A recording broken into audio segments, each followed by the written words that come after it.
Hey everybody, welcome. It is week 12 in LIT 2000 honors. Thank you, by the way, for your patience last week. At the end of the week when I was busy trying to murder myself. I appreciate it. The 5K was themed Coco, so I have a nice Coco background for you. I did not bring my medal, so I can't show you. Maybe next week I'll remember. But anyway, so let's get started with the weekly walkthrough as usual. As I mentioned, we're in week 12, so of course we're getting perilously close to the end of the term, which of course always means there's a bunch of stuff going on. So let's look at the calendar first. In week 12, we are continuing with module 4. Mostly your goal is to finish Their Eyes Were Watching God so that you can write a paper about it. And then you're going to be planning for your civil rights era presentations. And the PowerPoint is due at the end of this week. I realize that's a lot for 1 week. If for some reason you need a little extra time with one or the other, it's fine. Just do me a favor and shoot me a message in the inbox to let me know so that I'm not worried about it. But of course, if you can get those in on time, that's even better. So let's take a look at the module itself and the assignments. We are done with that one. Here we are. We are still in the civil rights and literature era. And we have technically one more week after this, but our learning materials really don't change throughout. Mostly, of course, your readings were in the library materials, including the complete novel, Their Eyes Were Watching God by Zora Neale Hurston. Personally, it's one of my favorites. I hope you guys have been enjoying it. One of the things I think is really interesting about Their Eyes Were Watching God is that most students who grew up in Florida, right in the heart of Zora Neale Hurston country, have maybe never heard of her. She is considered one of the great African American writers, but she also kind of disappeared off the map for a good long while. And she was rediscovered by Alice Walker, who wrote The Color Purple, and kind of brought back to prominence. She was known as an anthropologist, basically, of human culture. And she was born and raised in Eatonville, which is now really just part of the Orlando area. But it was the first all-Black community to be incorporated. And so that's why the paper is called Lessons from Eatonville. But we'll go over that paper assignment today. And then we'll also go over the assignment for the presentations. So let's take a look at those. And I can just go forward, I believe. You guys have already done the reflections on slave narratives and civil rights. Almost all of those were done, and I have already commented and graded them. So take a look at your feedback on those, but you guys were awesome. And then, of course, the next assignment, which is due this week, is the lessons from Eatonville. So in this particular paper, I want you to analyze the novel and explore any aspects or themes that you want to. So I wanted to give you a little bit of a break from politics or even sociology necessarily. If you want to focus more on the romantic aspect, if you want to focus more on just character study, really I want you to do however you want to do it. It's a 3-page paper, so not super long, but it does need to be at least 3 full pages. You are going to use the novel a lot, so you should have a lot of direct quotations from the novel. You should also have some secondary sources. They should be from the library, from academically sound sources, and I will talk a little bit about the best place to look for those in the library materials. And then you can also use reference sources pretty much from anywhere. I've even given you a link to the SparkNotes site for this particular paper. One of the great reasons is that SparkNotes, of course, has suggested essay topics and things of that nature, so they can be very helpful. They also have breakdowns of characters and the literary devices. So if you wanted to focus on something other than the characters and you want to learn a little bit more about what other, kind of ideas there are, you can certainly take a look at those. The other nice thing is they have broken out some things by quotation. So if there are quotes that you want to find, sometimes these major quotations will be helpful for that. So feel free to take a look at that. It's really not meant to be one of your sources as much as just something that will help inspire you, if that makes sense. So I'm going to open the library page. And there we are. And I'm going to go ahead and click on libraries, and I'm going to click on the databases. I'm not going to do a general search, although you certainly can, but I want to show you a couple of literary specific databases. So I'm going to use the subject drop down, and I'm going to go to literature. Now there are 15 total here. I will tell you, I think the best ones, they have them all marked as the best bet, so that's kind of problematic. But the two that are more like, oh, I want to find articles written on this book, are going to be these two sort of right in the middle: Gale Literary Sources and Literary Reference Center Plus. And I'm going to show you how to search those for this particular novel. It's always going to make you sign in to begin with. Uh-oh, it's going to give me one of those things, and I don't have my phone. Hold on. Pause.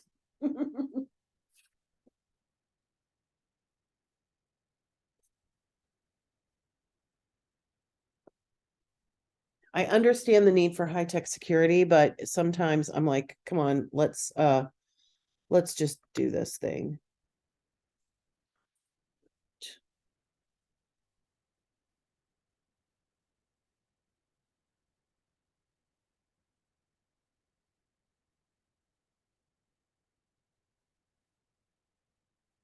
And I say don't ask for 90 days a lot, but I don't think it actually believes me or listens to me ever. Just fine.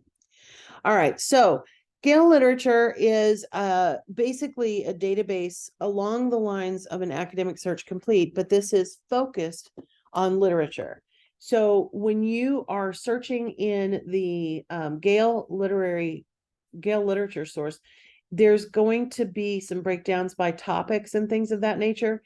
So the easiest way to get started is just to type in the novel, because this is an often written about novel. You're not going to find any shortage of articles. In fact, as you can see, just from the first search, we have 195 items that are considered literature criticism. So those are good articles to use. We can even focus in more by clicking on peer-reviewed journals, and that only drops us down to 92. So there is no shortage of articles on this. What you can do then from there is maybe filter your results.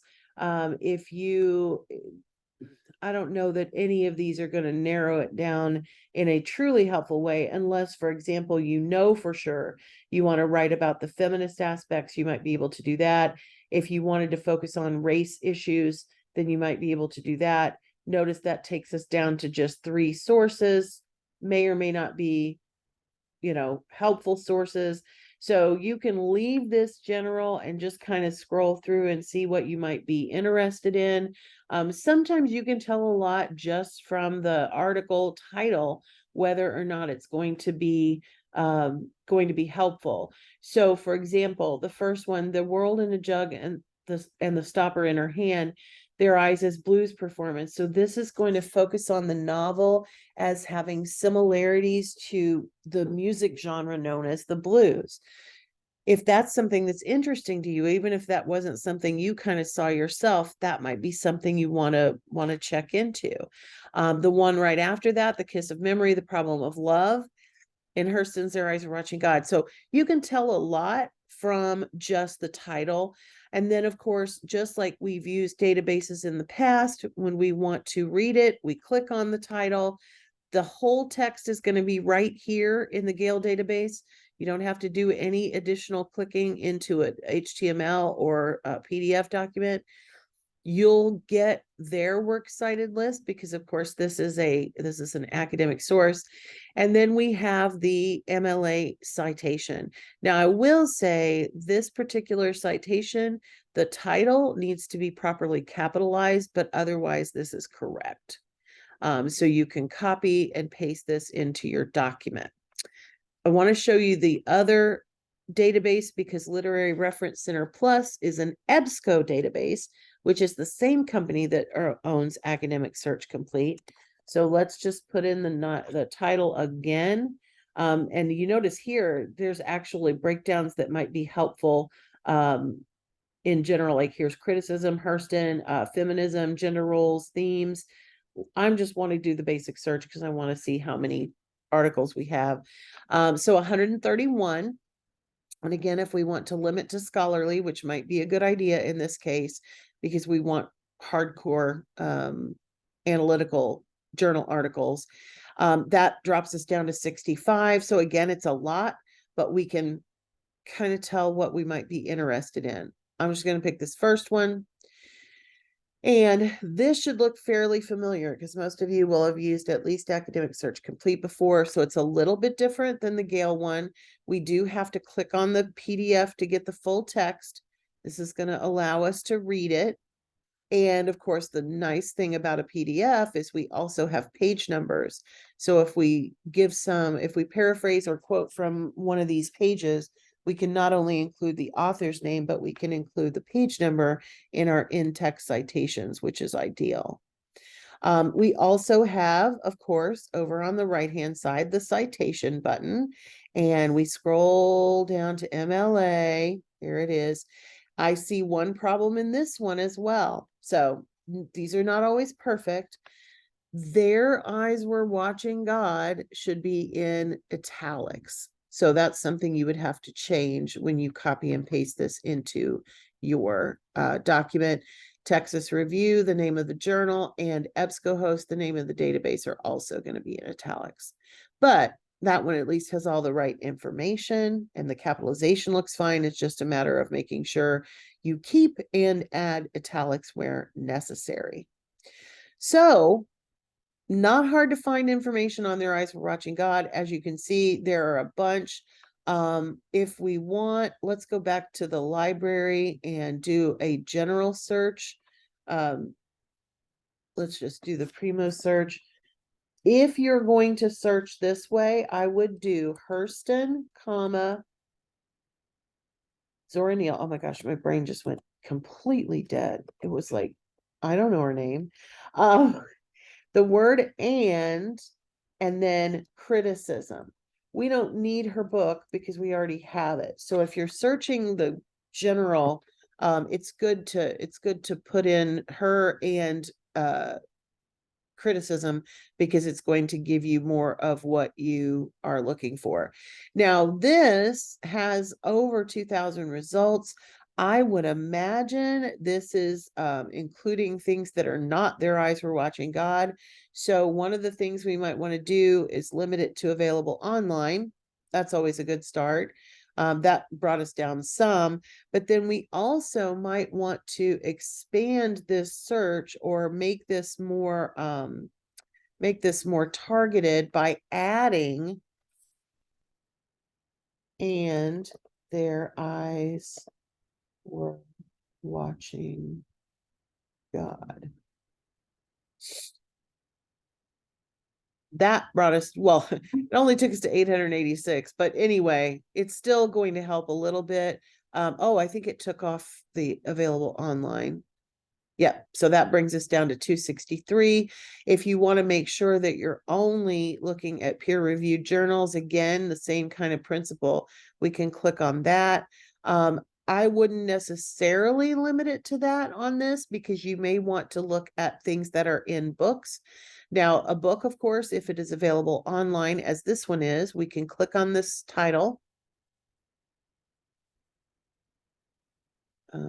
I clicked. 'You. Come on. Okay, Okay, I swear I'm clicking on this title. Let's just click on available online then. Okay. Uh-oh. There we go. Good gravy. In order to get to the online version, we have to. This does not look like the full book is available online, unless there's something weird going on. Let me see if I can find another book that's for sure available.